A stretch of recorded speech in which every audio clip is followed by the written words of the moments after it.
Hi, I'm Amy Dehdari. We're going to be talking about tactical skills in decision making as it relates to track and field. Track and field, there's not as many tactical skills and decision making happening as team sports. However, a lot of the times the athletes are going to have to make the decisions themselves, and that's what I train them to do. I currently coach the boys and girls, all the throwers. So a lot of times at track meets, I can't be at every event, and the athletes have to be able to make the decisions themselves. There are a few situations that we're going to talk about today. I have Maya with me. She's one of my junior throwers. I've had her for 3 years now, and she's my top thrower. And she has a lot of potential and possibilities to make the regionals and state this year. That's something that we're going to have to work on, her making her own decisions. And that's what I want her to do. We're going to talk about 3 different situations. The first situation we're going to talk about is her having to throw into wind. We're going to talk about a headwind today, primarily because there is a headwind today. The second situation that we're going to talk about is having to make the decision when it's not perfect circumstances. If it's rainy or it's been rainy or the ring itself has been used a lot and there's a lot of mud or water or whatnot, she's going to have to make that decision as to what to do, to be aggressive, to not be aggressive, and so on. And the last decision is going to be at a big meet, a regional meet, district meet. A lot of times I can't be close to her and help her make decisions, as if she has already scratched a couple times and we need a mark to get her into finals, or if we need a mark at the regional meet, obviously, to make it to state. So let's go ahead and get started. First off, we're going to talk about how tactical decisions in track, especially in throwing, are displayed through technical changes. The first situation we're going to talk about today is having to throw into a wind. The springtime in Texas, you never know what's going to happen, so practice gives us a lot of opportunities to throw in different wind conditions. Throwing into the wind is, the decisions have to be made that the athlete has to decide how they're going to release, if they're going to throw just from the front, if it's a big wind, if they're going to throw from the back, how they're really going to release, if they're going to, Maya's going to have to decide if she's going to go up in the air, if she feels like there's a break in the wind, or if she's going to drop her chin and drop her head and just throw it pretty much just straight out. In practice, we work on just starting from the front. Maya's going to throw a couple times from the front. She's going to have to decide, okay, is it windy enough to where I can go ahead and release where I normally do, or if the wind is coming too strong and she's going to have to pull it down a little bit. She's going to have to get that feel in the ring, especially when I'm not there and I can't guide her through the process. So let's go ahead and take a look. Okay, so we talk about a lot of times in practice with the wind coming at us, especially in meets, the wind, it breaks, it's consistent sometimes, it's stronger than others, so this is a perfect chance you can see the difference. I'm going to let you go ahead and get a couple more. You would normally make that. Okay?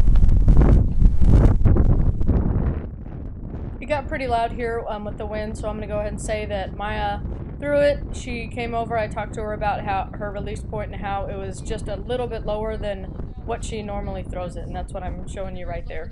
And then she's going to go ahead and give it another try.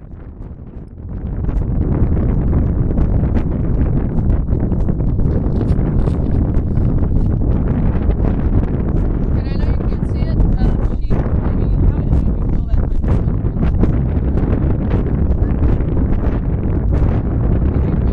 Really trying to kind of bring your head down a little bit? How did you think of the throw?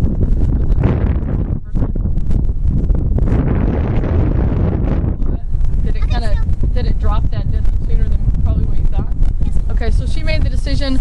She didn't think the wind was coming at her as strong, or you thought it did come at you as strong, but she still kind of made that decision to still go with her normal release point, and the wind pretty much just dropped it down flat. So that's a learning experience for her. She knows now that the higher she releases it into the wind, the more it's just going to drop and absolutely kill that throw. So let's see, she's going to throw a couple from the back now. She throws from the back every time in a meet, and that's not really a decision that we ever have to make unless it's rainy conditions. We'll talk about that. I'm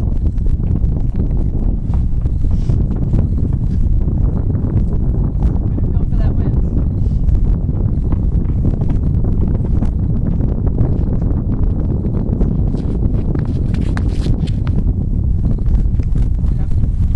How did you feel the wind was that time? Yeah, it wasn't like gusting or anything. Okay, let's go ahead and pause it. Okay, the next situation we're going to talk about is rain. I'm gonna set up a situation for you, and I'm gonna say that I'm not gonna be at the meet. Let's say I'm going to watch the boys shot, or if I'm gonna go watch the high jump or something. Let's say it's been raining, it's kind of drizzling. Another group is already thrown, so the ring is already kind of torn up a little bit. Pretty wet. There's some mud spots here and there. You've already maybe stumbled a couple times or had to restart in your warm-up throwing from the full. Your front throws were okay.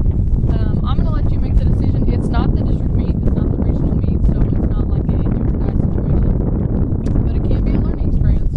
I'm going to go ahead and let you make the decision. I want whatever decision you make. Be most comfortable for you, where you can be aggressive, and you can also work on those techniques.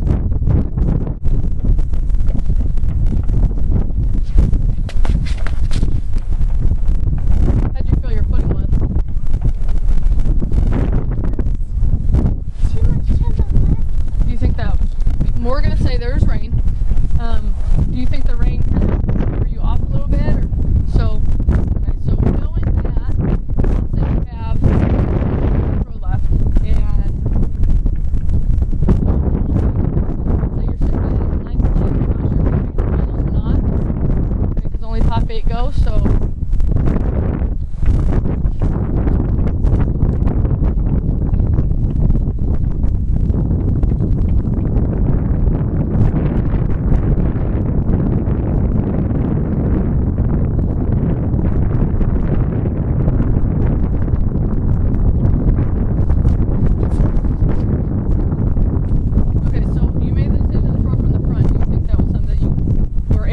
Aggressive because of the conditions, or how did you feel the difference was?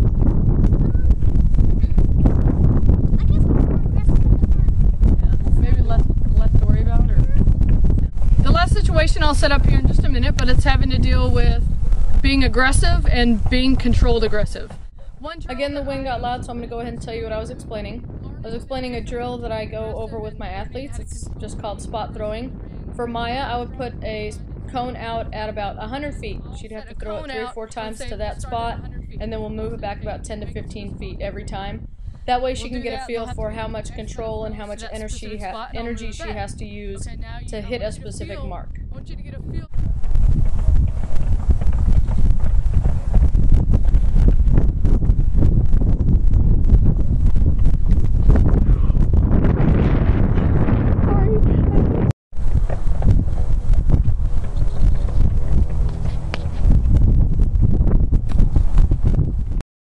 Okay, what I'm saying here is the first couple times she hit right exactly at the ideal spot that we were trying to aim at, and I moved her back about 10-15 feet, and then she's going to go ahead and do the same thing.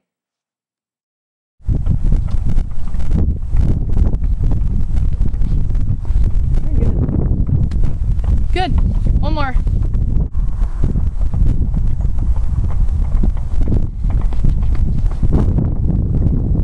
That was good too. Same distance, a little off to the right, but it was right at that distance that we want. Good. The wind got pretty loud, so I'm going to go ahead and set up the situation that I was talking to Maya about.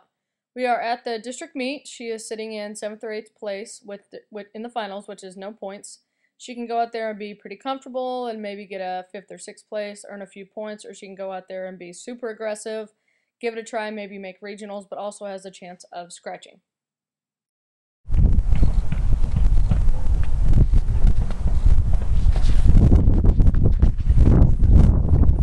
That was good.